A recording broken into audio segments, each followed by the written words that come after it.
Hej så, velkommen til mit smykkeværksted. Den idé jeg vil vise dig nu er en lang kæde som den her med et fint dukkevedhæng.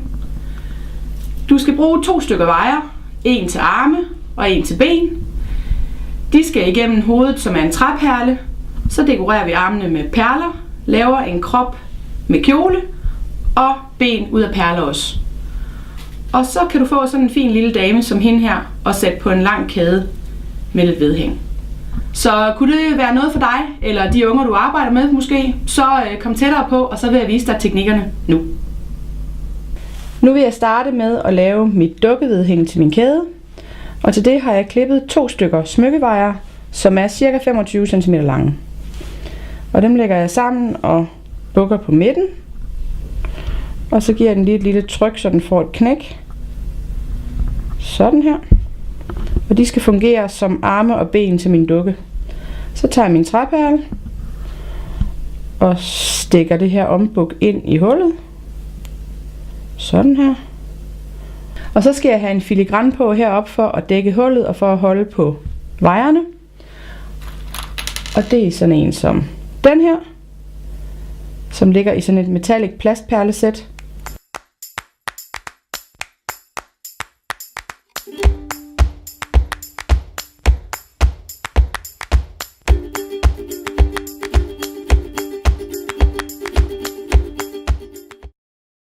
Nu har vi lavet hovedet, og der er et vedhæng til min kæde. Nu finder jeg de 2, jeg vil bruge til arme. Og så trækker jeg nogle små træperler på.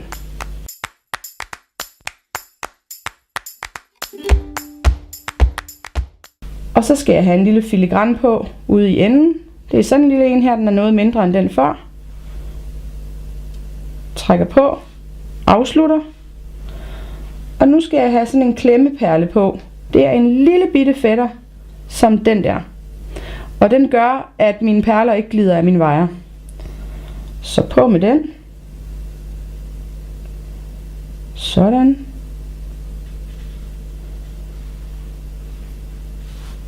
Så det vil sige perler, filigran, klemmeperle. Og så skal jeg bruge min fladtang igen. Og husk som sagt lige, at der lige skal være lidt frigang på en 3-4 mm.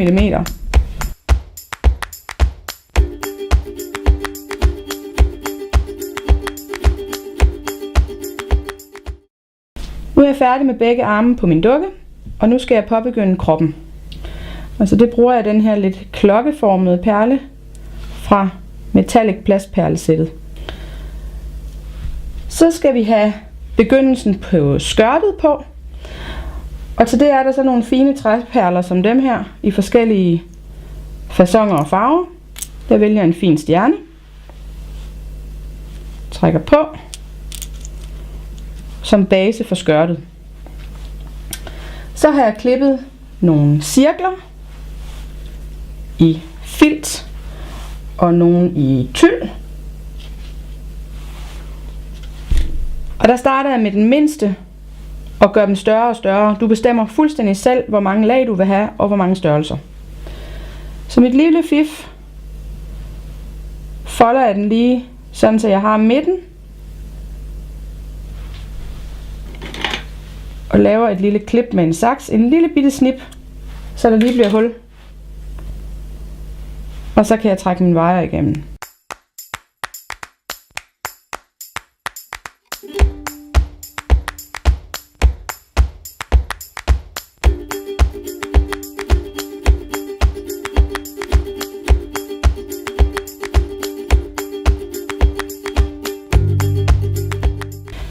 Nu skal jeg lave mine ben. Og til det bruger jeg 6 perler på hvert ben. Og det er nøjagtig samme teknik, som da jeg lavede armene.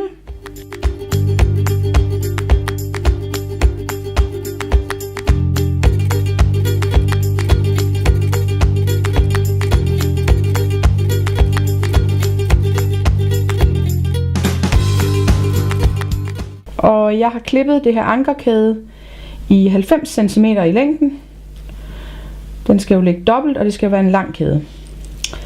Nu trækker jeg kæden på det øje, vi lavede på hovedet. Trækker igennem. Og så skal du til at lave en lås på din kæde. Til det har jeg nogle øskner, ligesom før, bare lige en størrelse mindre.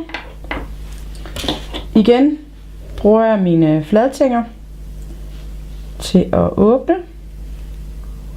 Rydder simpelthen hver sin vej ind mod dig selv og udad.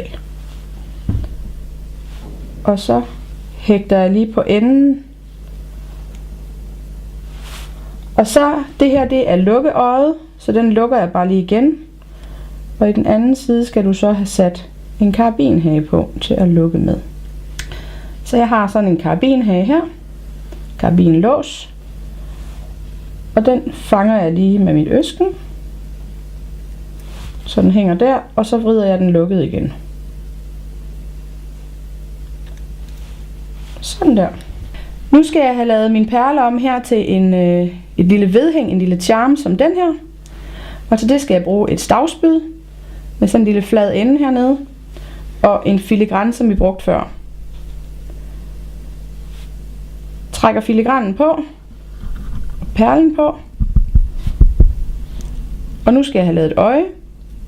Jeg skal lige indskyde, når du nu laver sådan en kæde som det her, så er det en god idé, når du vælger at lave charms og vælge et ulige antal. Det ser pænest ud. Så du kan vælge 3, 5, 7, hvad du nu har lyst til. Jeg har valgt at lave 3, sådan så kæden bliver enkel.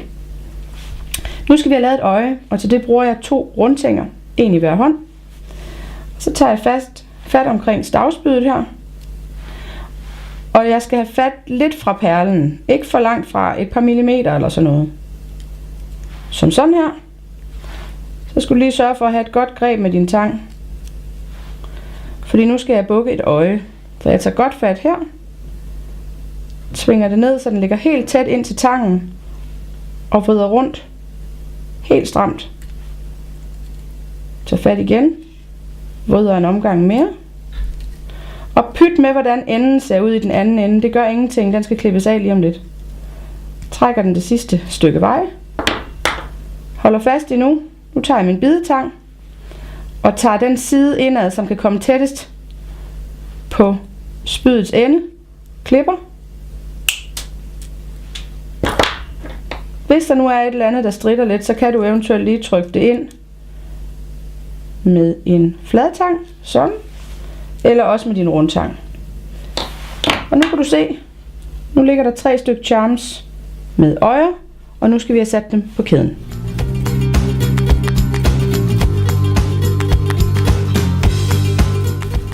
Nu har du den lange kæde med de fine charms på, og hernede har du jo så det fine dukkevedhæng.